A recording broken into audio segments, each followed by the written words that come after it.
சமூக ஆர்வலரான அன்னை விஜி சரவணன் அவர்கள் கடந்த 4 ஆண்டுகளுக்கும் மேலாக ஸ்ரீவைகுண்டம் தொகுதி மற்றும் அதன் சுற்று வட்டார பகுதிகளிலுள்ள ஆதரவற்ற ஏழை எளியவர்களுக்கு இல்லம் தேடி இரவு உணவு திட்டத்தை ஏற்படுத்தி இரவு உணவு வழங்கி வருகிறார். இந்நிலையில் தமிழக வெற்றிக் கழகத்தின் 5 கொள்கை தலைவர்களுள் ஒருவரான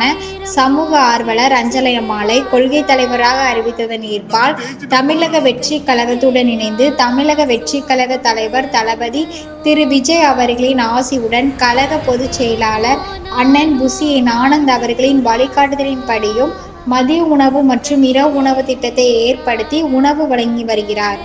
25/12/2025 அன்று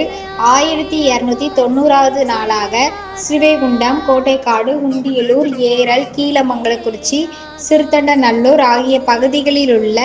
ஆதரவற்ற ஏழை எளியவர்களுக்கு மதிய உணவும், அண்ணாநகர், கொட்டாரக்குறிச்சி, ஆறுமுகமங்கலம், அரசன்குளம், மாரமங்கலம், இடையர்காடு, தளவாய்புரம், சம்படி, சம்படி காலனி, மேலச்சம்படி மற்றும் அதன் சுற்று வட்டார பகுதிகளில் உள்ள ஏழை எளியவர்களுக்கு இரவு உணவும் தமிழக வெற்றிக் கழகம் தூத்துக்குடி மேற்கு மாவட்டம் சமூக ஆர்வலரான அன்னை விஜி சரவணன் அவர்களின் சார்பில் 216 நபர்களுக்கு உணவு வழங்கப்பட்டது.